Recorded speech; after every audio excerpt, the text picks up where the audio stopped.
नमस्कार मित्रों, स्वागत है आपका इस व्यवसाय एवं वित्तीय शिक्षण अभियान में। मैं हूँ रुपिया। मेरा नाम रूपा है। मैं लेकर आई हूँ आपके लिए उन्नति और विकास का रास्ता, जिस पर चलकर आप जिंदगी में ला सकते हैं सकारात्मक बदलाव। मैं हूँ राजू। मैं अपना व्यवसाय शुरू करना चाहता हूँ। ये तो अच्छी बात है राजू, तुम व्यवसाय शुरू कर सकते हो। लेकिन कोई भी व्यवसाय शुरू करने से पहले तुम्हें उसके बाजार के बारे में पता करना विशेष जरूरी है। जैसे तुम अगर बांस का व्यवसाय शुरू करना चाहते हो तो इसके बाजार के बारे में पता करो। बाजार तो है ही दीदी, इसके बारे में पता क्या करना? नहीं राजू, ऐसे ही कोई व्यवसाय शुरू नहीं किया जाता है।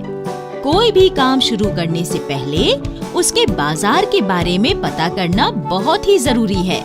जैसे अगर तुम बांस के फर्नीचर बनाओगे तो ये जानना जरूरी है कि उसके खरीदार कहाँ हैं। जहाँ पर तुम इसका काम शुरू करोगे वहाँ से उस सामान को ग्राहकों तक कैसे पहुँचाओगे, इसके लिए कितने लोग चाहिए, मार्जिन या लाभ कितना होगा। इन्हीं सब चीजों के लिए जरूरी है व्यवसाय शुरू करने से पहले बाजार का सर्वेक्षण। बाजार का सर्वेक्षण? दीदी, इसके बारे में जरा विस्तार से बताइए। देखो, कोई भी व्यवसाय शुरू करने से पहले बाजार का रुख जानना बेहद आवश्यक है। हमें अपने सामान को बेचने के लिए बाजार की जरूरत पड़ती है, इसलिए हम बाजार को नजरअंदाज नहीं कर सकते। बाजार के उतार चढ़ाव को जानना अपने व्यवसाय के विकास के लिए बहुत जरूरी है। किसी भी व्यापारिक संस्थान द्वारा अपने ग्राहकों से फीडबैक लेने के लिए बाजार का सर्वेक्षण किया जाता है। इस तरह के सर्वेक्षण में आमतौर पर उस व्यवसाय से जुड़े लोगों को शामिल किया जाता है। इसे ऐसे समझो जैसे बाजार में किन उत्पादों की मांग ज्यादा है। जो सामान तुम बनाने जा रहे हो वो लोगों को पसंद आएगा या नहीं, या फिर ग्राहकों को कुछ और पसंद है।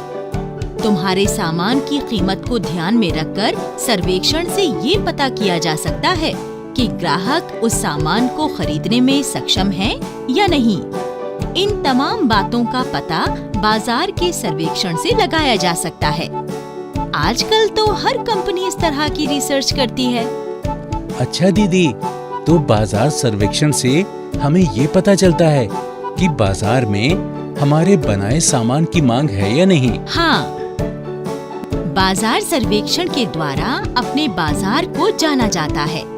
बाजार में कौन सी वस्तु की मांग कब अधिक होती है, उसी वस्तु को दूसरे व्यापारी किस मूल्य पर बेचते हैं।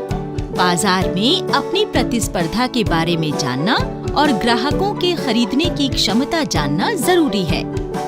देखो, कई बार ऐसा भी हो सकता है कि तुम बांस से कोई महंगा फर्नीचर या कोई और सामान बना लोगे जिसकी कीमत ज्यादा हो, लेकिन अगर वहाँ के लोगों के पास उतने पैसे नहीं हैं कि वो सामान खरीद सकें, तो फिर तुम्हारा सामान वैसा ही रह जाएगा। इसीलिए अपने संभावित ग्राहकों के खरीदने की क्षमता जानना जरूरी है। देखो, बाजार का सर्वेक्षण करने के लिए एक फॉर्म होता है जिसमें व्यापार से संबंधित कुछ सवाल होते हैं जिनके बारे में लोगों से राय मांगी जाती है। सर्वेक्षण फॉर्म: पास के बाजारों में बांस की उपलब्धता, मेट्रिक टन या बांस की संख्या, इसमें से कितना जंगल से आता है, गैर वन क्षेत्रों में बांस की उपलब्धता, उदाहरण निजी जमीन या सामुदायिक जमीन या अन्य, उपलब्ध बांस के प्रजातियों का नाम और उनकी मात्रा, बांस कारीगरों या उद्यमियों के प्रमुख स्थान, जिले के भीतर कारीगरों की संख्या के साथ गांवों या कस्बों का नाम, यदि संभव हो तो पुरुष या महिला वितरण के साथ, संस्था या निर्माता या उद्यम समूह या कारीगरों का संघ या कारीगर, संख्या, नाम और उनके द्वारा की जाने वाली व्यापक गतिविधियां। क्या आपके क्षेत्र में बांस के काम से संबंधित कोई संस्थागत सहायता योजना उपलब्ध है? आपके क्षेत्र में कितने सामान्य सुविधा केंद्र, बांस उपचार, डिजाइनिंग केंद्र उपलब्ध हैं? कौन कौन से बांस उत्पाद इन सुविधाओं के लिए प्रासंगिक हैं? कौन से बाजार उन उत्पादों के लिए उपयुक्त हैं जिन्हें आप बनाना चाहते हैं। अच्छा दीदी, तो फिर बांस के काम के लिए मैं किस तरह से बाजार के बारे में पता लगाऊं? देखो, किसी भी व्यवसाय के लिए सबसे पहले जरूरी होता है कच्चे माल की आपूर्ति। फिर उसके बाद दूसरे चरण में उस कच्चे माल से सामान बनाने की प्रक्रिया शामिल होती है और सबसे अंत में होता है अपने सामान को बाजार उपलब्ध करवाना, जहां पर हम सामान को बेचकर लाभ कमा सकें। अब तुम्हें बांस से जुड़े कामों के लिए सबसे पहले देखना होगा कि तुम्हारे पास सही बांस कहां से आएगा और सामान बनाने के लिए अन्य निर्माण सामग्री उचित मूल्य पर कहां से मिलेगी। हमारे यहाँ बांस की कई प्रजाति पाई जाती हैं। उनमें से उपयोगी प्रजाति का चुनाव करना जरूरी है। जो सामान तुम बनाने जा रहे हो उसमें किस तरह का बांस चाहिए, इसके बारे में जानो। फिर दूसरे चरण में कच्चे बांस से फाइनल प्रोडक्ट जैसे फर्नीचर बनाने की विधियां क्या होती हैं।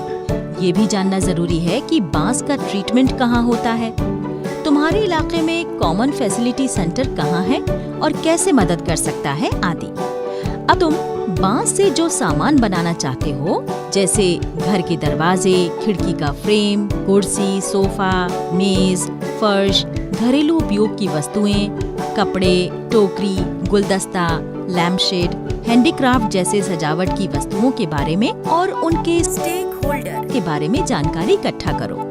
और सबसे अंतिम चरण है अपने बनाए सामान को बाजार तक ले जाना। दीदी, आपने तो बड़ी अच्छी जानकारी दी है। सिर्फ सामान बनाने से काम नहीं चलेगा, बल्कि बाजार की भी जानकारी होनी चाहिए। बिल्कुल सही समझे राजू। ठीक है दीदी, चलता हूँ मैं बाजार के बारे में पता करने। ठीक है।